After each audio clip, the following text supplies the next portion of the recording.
Greetings. My name is Cameron Say, and I'm a kind of a freelance mainframe instructor. I teach mainframe. I've been teaching mainframe for, I guess, this is 2019, so I've been teaching it for about 13 years now.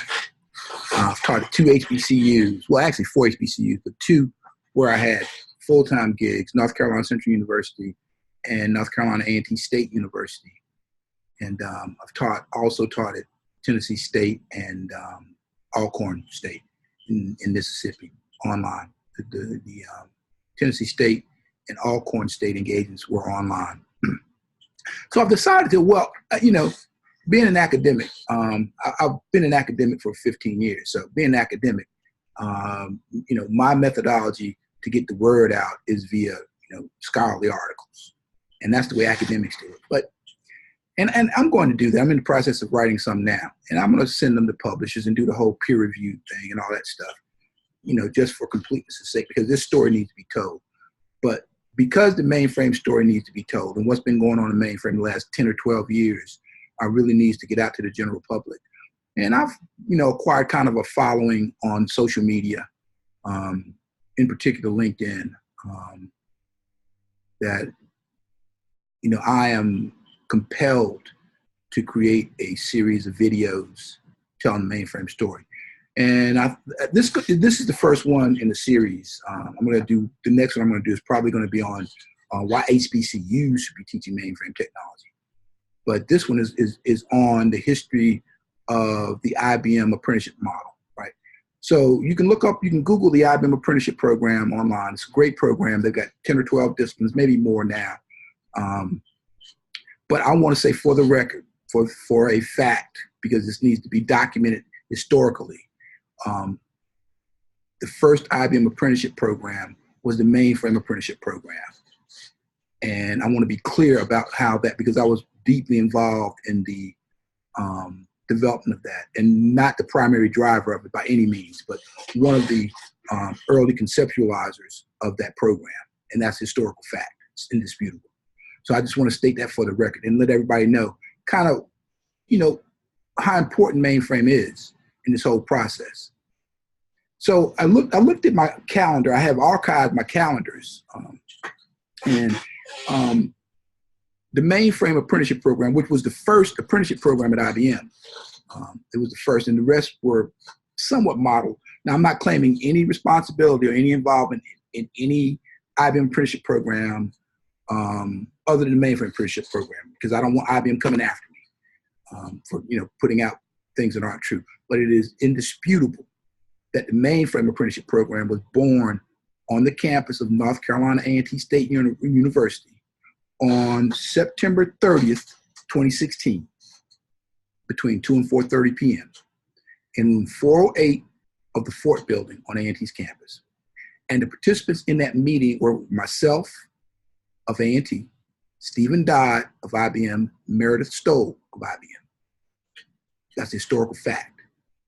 And the idea for the mainframe apprenticeship program actually came from Stephen Dodd. He was the originator of it. Now, Meredith was a driver of it, and Stephen and Meredith kind of did the mechanics using kind of some materials that I had and some processes that they had gotten from me. So I'm not trying to belittle their involvement at all. But I want to be clear that Stephen Dodd was the conceptualizer of that model, right? And I'm saying that because it's, when something is successful, everybody wants to take credit for it. And Stephen Dodd's been kind of pushed in the background. And he wouldn't say this himself. He would not say this because he's a very humble man. But that's a fact. So how that came about was Steve and I had known each other for, I guess, about 3 years at the time.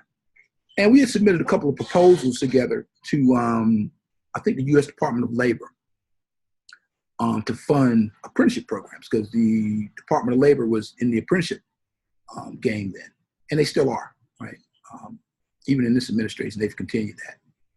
But then they were heavily in it. And former President Barack Obama and former Secretary of Labor Tom Perez came with this idea, or somebody that worked for them, but I'm giving them the credit for it. I don't know any different. I know, it was Department of Labor's idea, and Tom Perez was running the Department of Labor at the time. They came with the idea of using apprenticeships to do something about the skill shortages in the tech fields, right? STEM fields, engineering, et cetera, science, technology, engineering, and math. And it was a good idea. They also came with the idea of equity contractors, right? Equity contractors. These were contracted specifically to target populations that were underrepresented in technology fields, technology careers. Women, people with disabilities, ethnic minorities, veterans, etc. So, and we were, A&T had an equity contract to do that. But I'd known Stephen about 3 years, and he had known about, I had been working with IBM at the time for about 10 years, 10 or 11 years in the mainframe space, right? And we had tremendous success. We put hundreds of people in mainframe jobs. And he knew about this, and so he contacted me, and he said, well Cam, do you think that this would work for an apprenticeship model? I said, sure, it would, if it had support. And so we met on A&T's campus, we got the contract, and I think this was either the first or the second meeting of this project. Meredith came in from California, Stephen came up from Houston, Texas, and we met. And, Stephen had kind of fleshed out the idea of the contract. Subsequent to that, previous to that, prior to that, rather, we had submitted a proposal to the Department of Labor that Stephen basically was the author of. I did the budget, and I did kind of the mainframe framework. But in terms of all the details that the Department of Labor needed to see to push the button or approve the funding, that was all Stephen. That was all Stephen died. So we got the money, it was $7.5 million, and we were ready to go. And so we had our first meeting on A&T's campus, and Stephen had it all mapped out.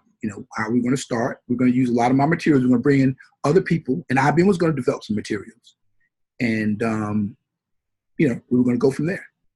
And I just want to state for the record that that is where the IBM apprenticeship model came from.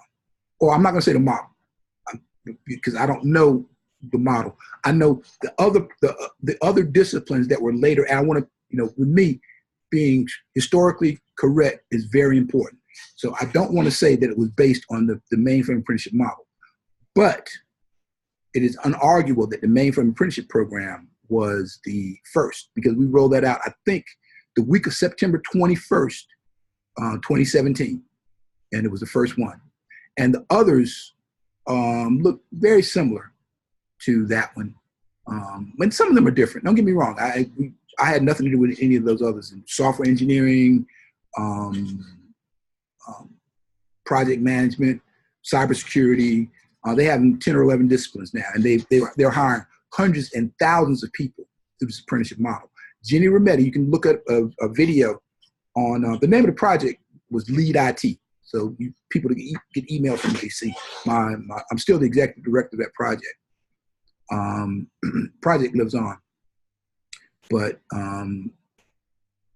people can look up a video of Jenny Rometty in 2017 at a share conference, a technology mainframe conference, saying that they were going to use the apprenticeship model based on Lead IT. She said the project's name is Lead IT. She says the project by name, and I just want to put that out there to be historically accurate, because mainframe gets short shrift, too short shrift, and there are a lot of students that have had some tremendous opportunities in the mainframe space. I don't like long videos, so I'm going to end now, but I just want to state that for the historical record. Thanks for watching.